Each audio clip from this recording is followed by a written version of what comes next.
ఈ నెల 23వ తారీఖు సుమారు 1 ఎకరం లోపు ఉన్నటువంటి రైతులు 30 లక్షల మంది రైతులకు రైతు భరోసా ఇచ్చిన తర్వాత మళ్ళీ 20 రోజుల తర్వాత ఇస్తారట. మళ్ళీ 20 రోజులు అంటే ఏంది? ఏప్రిల్ 20వ తారీఖు లేదా ఏప్రిల్ 15వ తారీఖు రైతు భరోసాకు సంబంధించిన వ్యవహారంలో 5 ఎకరాల లోపు ఉన్నటువంటి రైతులకు ఇస్తారట. ఇప్పుడేమో ఎకరం లోపు ఉన్నటువంటి రైతులకు, మళ్ళీ 20 రోజుల తర్వాత 5 ఎకరాల లోపు ఉన్నటువంటి రైతులకు ఇస్తారట. అది కూడా ఏప్రిల్ 15-16వ తారీఖు. మళ్ళీ ఏప్రిల్ చివరి వారంలో అంటే ఏప్రిల్ 31 ఉందా? ఏప్రిల్ 31 ఉందా ఈసారి లడ్డు? ఏప్రిల్ 31 లేదా ఏప్రిల్ 30, ఒకవేళ 30 ఉన్నా 31 ఉన్నా ఏప్రిల్ లాస్ట్ రోజు వరకు రైతు భరోసా ఎంతమందికి ఉంటే అంతమందికి బ్యాలెన్స్ ఇస్తారట. 5 ఎకరాల లోపు పైన ఉన్నటువంటి వాళ్ళు 10 ఎకరాలు ఉన్నా, 20 ఎకరాలు ఉన్నా, 100 ఎకరాలు ఉన్నా వాళ్ళకి ఇస్తారట.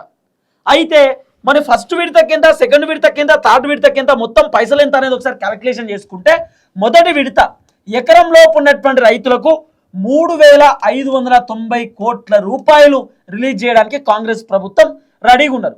తర్వాత 5 ఎకరాల లోపు ఉన్నటువంటి రైతులకు అంటే 2 ఎకరాలు, 3 ఎకరాలు, 4 ఎకరాలు, 5 ఎకరాల లోపు ఉన్నటువంటి రైతులకు 2,650 కోట్ల రూపాయలు రిలీజ్ చేయడానికి రెండో విడతకు రెడీగా ఉన్నారు. ఇదేమో మొదటి విడత, ఇది రెండో విడత.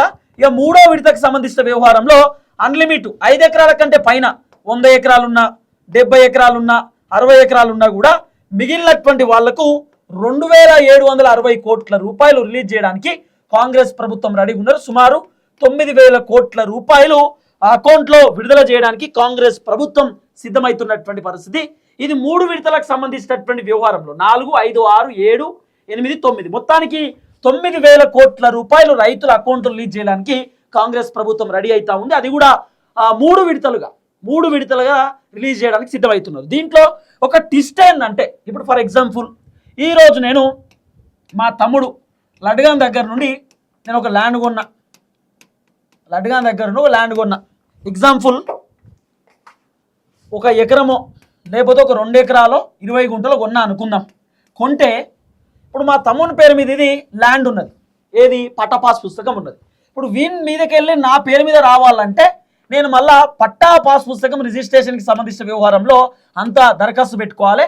నా పేరు మీద పట్టా అయిన తర్వాత ఈ కొత్త పట్టా పాస్ పుస్తకం ఇప్పుడు మా తమ్మునికి రైతు బంధు వస్తుంది. ఇప్పుడు మా తమ్ముని పేరు మీద ఉన్నటువంటి ల్యాండ్ నా పేరు మీద అయింది కదా, ఇప్పుడు నాకు రైతు భరోసా రావాలి అంటే నాది కొత్త పట్టా పాస్ పుస్తకం. ఈ కొత్త పట్టా పాస్ పుస్తకానికి కూడా దరఖాస్తు పెట్టుకోవచ్చట. ఇప్పుడు కొత్తగా పట్టా పాస్ పుస్తకాలు ఎవరికైతే వచ్చినాయో వాళ్ళు కూడా దరఖాస్తు పెట్టుకోవచ్చు రైతు భరోసా కోసం. ఆ దరఖాస్తు పెట్టుకోవడానికి కూడా కాంగ్రెస్ ప్రభుత్వం ఛాన్స్ ఇస్తున్నటువంటి పరిస్థితి.